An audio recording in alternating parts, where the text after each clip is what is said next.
Welcome to McPlum, simple solutions served daily. You start by verifying the essentials.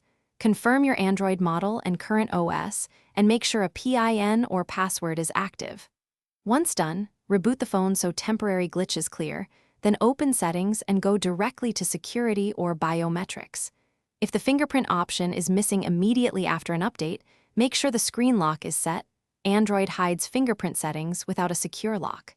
Now, proceed into the Security menu to look for related toggles and system prompts to add a fingerprint. You'll now tackle the middle steps. Go to Settings, right arrow Apps, enable Show System Apps, and locate Fingerprint or Biometric Services. Once found, clear cache and, if necessary, clear data to reset their state. Next, ensure Google Play services and System UI are updated. Outdated services can hide options. If the fingerprint service is disabled, re-enable it.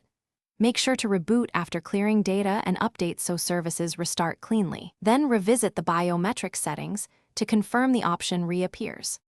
You complete the process by rebooting and reattempting enrollment.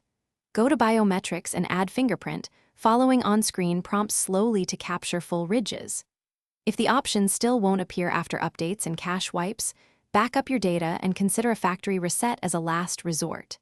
If a reset doesn't restore it, boot into safe mode to rule out third-party apps. And if that fails, contact the manufacturer. You might have a hardware fault. One key tip: try safe mode first to avoid unnecessary resets. Thanks for watching. Stay juicy and subscribe.